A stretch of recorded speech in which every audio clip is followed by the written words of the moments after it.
Bonjour, je m'appelle Absatou Boubakari et j'interviens sur l'une des plateformes de demande d'asile existantes en France. Je vais vous parler du rôle d'ESPADA dans votre processus de demande d'asile.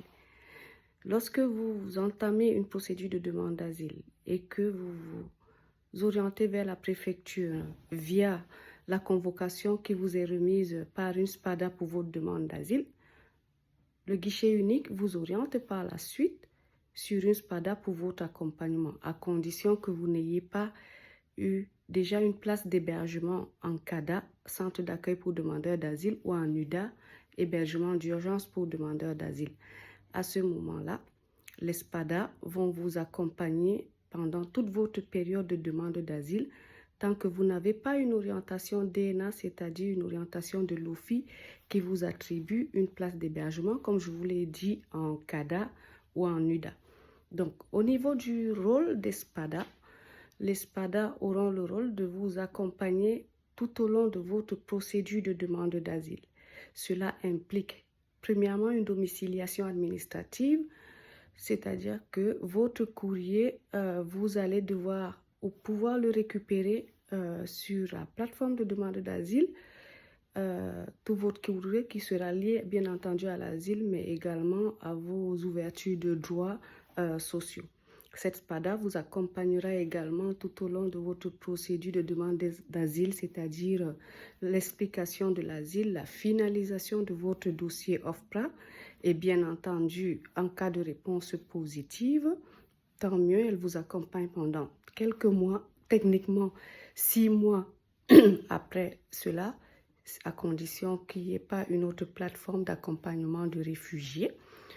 Ou alors, lorsque la réponse elle est négative, elle vous accompagne vers une demande de recours si vous le souhaitez. Entre autres, elle sera également en charge de vous aider à faire des ouvertures de droits assurance maladie, mais également présente pour répondre à toutes vos questions lors des permanences de domiciliation qui en général ont lieu tous les jours de 9h à midi, de 13h30 ou 14h30 à 15h30 ou 16h selon les plateformes. Les jours peuvent aussi différer en fonction des plateformes.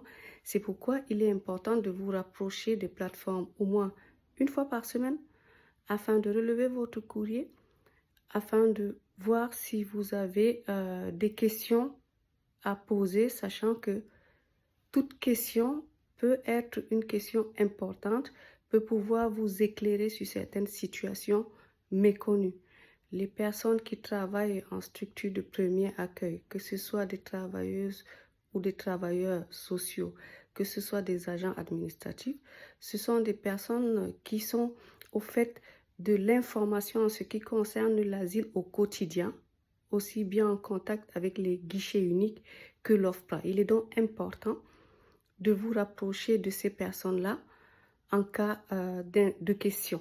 Bien entendu, si vous avez des questions et que vous souhaitez me les poser, eh bien, je me forcerai dans la mesure de mes possibilités à vous apporter un maximum d'informations. C'était Absatou Aboubakari. Je vous souhaite une excellente journée.